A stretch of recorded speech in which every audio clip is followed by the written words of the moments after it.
के बाद अब अंधविश्वासी कहना बंद कर देना, वरना नंगा कर दिया जाएगा। नमस्कार दोस्तों, आजकल इंटरनेट और सोशल मीडिया पर एक नाम जमकर छाया हुआ है और वो नाम है बागेश्वर धाम के पीठाधीश्वर पंडित धीरेन्द्र कृष्ण शास्त्री। वे इस समय सोशल मीडिया पर छाए हुए हैं। उन्हें लाखों लोग पसंद करते हैं और खुद को उनका भक्त मानते हैं। दोस्तों, बता दूं कि बागेश्वर धाम में दरबार लगाने वाले पंडित धीरेन्द्र शास्त्री की सबसे खास बात यह है कि वे अपने भक्तों की मन की बात बिना बताए जान लेते हैं। इसी खास वजह से लोगों का मानना है कि उन पर हनुमान जी की असीम कृपा है, जिसकी वजह से वे सब की परिस्थितियों और उनके मन की बात जान लेते हैं। इतना ही नहीं, कुछ लोग उन्हें हनुमान जी का अवतार भी बताते हैं। इन दिनों पंडित धीरेन्द्र कृष्ण शास्त्री अपने बयानों और विवादों को लेकर काफ़ी चर्चा में हैं और उन्हें जानने और समझने के लिए लोगों में काफ़ी जागरूकता भी है। तो आज की इस वीडियो में हम आपको धीरेन्द्र शास्त्री के बारे में सारी जानकारी देने वाले हैं। तो चलिए शुरू से शुरू करते हैं। नमस्कार, मैं हूं राकेश कुमार और आप देख रहे हैं पंजाब केसरी। दोस्तों, धीरेन्द्र कृष्ण शास्त्री उर्फ बागेश्वर महाराज का जन्म 4 जुलाई 1996 में छतरपुर जिले में के गढ़ा गांव में हुआ था, जो कि उनका पैतृक स्थान है, जहां से उनके जीवन की शुरुआत होती है। और उनके पिता राम कृपाल गर्ग एक पुजारी थे जो यजमान बनकर कथा कहते थे और माता सरोज गर्ग साधारण गृहिणी थी। उनका पालन पोषण बेहद सादे ढंग से किया गया था। धीरेन्द्र कृष्ण शास्त्री के दादाजी श्री भगवान दास गर्ग को अपना सच्चा गुरु मानते हैं। उनके दादा निर्मोही अखाड़े के सदस्य थे। दादा के देखरेख में ही धीरेन्द्र शास्त्री का लगाव रामायण और भगवत गीता से हुआ। तो ये तो रही पालन पोषण और रामायण और भगवत गीता में उनके लगाव की बातें। वहीं अगर हम इनके शिक्षा की बात करें तो धीरेन्द्र कृष्ण जी ने अपनी प्रारंभिक परीक्षा गांव के सरकारी स्कूल से ही प्राप्त की। उनके गांव में स्कूल नहीं होने के कारण उन्होंने इंटरमीडिएट तक की परीक्षा शहर से पूरी की। कला वर्ग से स्नातक करने के बाद उन्होंने अपना जीवन समाज को समर्पित कर दिया। मानव सेवा को उन्होंने अपने जीवन का मुख्य लक्ष्य बनाया और उनके पीछे उनके दादा का मुख्य योगदान रहा। दोस्तों, आपने कई बार धीरेन्द्र शास्त्री को यह कहते हुए सुना होगा कि उन्हें जो भी सिद्धि और शक्तियां प्राप्त हुई है वे सब उनके दादा भगवान दास गर्ग का आशीर्वाद है। दोस्तों, बता दूं कि धीरेन्द्र कृष्ण की वंशावली ब्राह्मण है।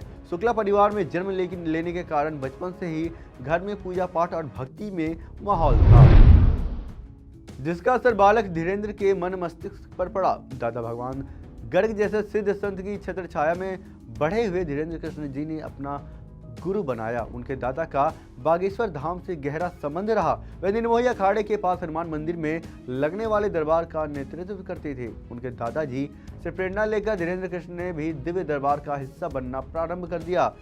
उस दिव्य दरबार के कारण धीरेन्द्र कृष्ण जी मशहूर हो गए और लोग उनके कथावाचक को काफी पसंद करने लगे। कई बार बागेश्वर महाराज जी ने यह बात कहा है कि उन्हें जो भी सिद्धियां और शक्तियां प्राप्त हुई है वह सब उनके दादा भगवान दास गर्ग का आशीर्वाद है।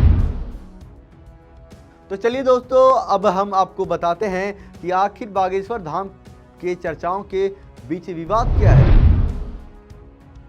कैंपेन करने वाली एक संगठन समूह है, उन्होंने बागेश्वर महाराज पर अंधविश्वास फैलाने का इल्जाम लगाया था। कहा कि बागेश्वर महाराज को जब अपना चमत्कार दिखाने के लिए चुनौती दी गई तब कथा छोड़कर ही वे बीच में भाग खड़े हुए। हालांकि इस मुद्दे पर बागेश्वर महाराज ने भी बयान जारी किया और कहा जिस संगठन ने उन्हें चुनौती दी वे उन्हें शहर से दूर रायपुर में आमंत्रित कर रहे थे, लेकिन रायपुर जाने के लिए अभी संभव नहीं था। इस कारण उन पर झूठे इल्जाम लगाए जा रहे हैं। वह इसके बाद कई लोगों ने उनके सिद्धियों को जादू और छलावा बताया और इसे लेकर उनके विरोधियों के द्वारा तरह तरह के दलील दी। तो वहीं दूसरी तरफ धीरेन्द्र कृष्ण शास्त्री उर्फ बागेश्वर महाराज का दावा है कि वे भक्तों की सारी विनतियों को सुनकर हनुमान जी के पास पहुंचाते हैं। लोगों का मानना है कि बाबा बागेश्वर भूत प्रेत भी भगाते हैं। भक्त सिर्फ पर्ची पर अपना नाम लिखकर बाबा बागेश्वर तक पहुंचा जाते हैं और वह नाम पढ़कर बिना बोले उनकी सारी समस्या बता देते हैं। वैसे तो पंडित धीरेन्द्र कृष्ण शास्त्री बागेश्वर धाम सरकार के नाम से पूरे भारत में मशहूर है, लेकिन इन दिनों लोग उन्हें चमत्कारी बाबा के नाम से भी जानने लगे हैं। हो सकता है शायद आप धीरेन्द्र कृष्ण शास्त्री जी के चमत्कारों से परिचित ना हो, तो मैं आपको बता दूं कि बागेश्वर धाम में दरबार लगाने वाले पंडित धीरेन्द्र कृष्ण शास्त्री आज पूरे भारत के लोगों के लिए आस्था का केंद्र बन गए हैं। रोजाना लाखों लोग उनके पास अपनी अर्जियां लेकर आते हैं और अपनी समस्याओं का निदान पाते हैं। दोस्तों, धीरेन्द्र कृष्ण शास्त्री लोगों के नाम की पर्चियां निकालते हैं और उनकी समस्याओं को उनके सामने रख देते हैं।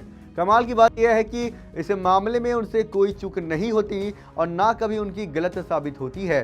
दरबार में आने वाले लोगों को यह भी नहीं बताना पड़ता कि वह किस लिए आए हैं और उनकी समस्या क्या है।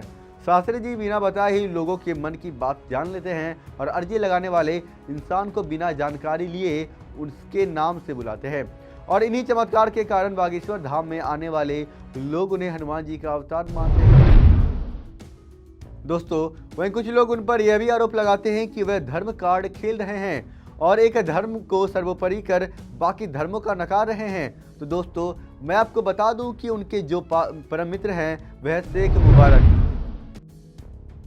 बाबा बागेश्वर धाम के परम मित्र का नाम है शेख मुबारक। उन्होंने हर मुश्किल वक्त में बाबा बागेश्वर का साथ दिया है। शेख मुबारक ने बागेश्वर बाबा की बहन की शादी करने में मदद की। दोनों की मुलाकात कहानी भी काफ़ी दिलचस्प है।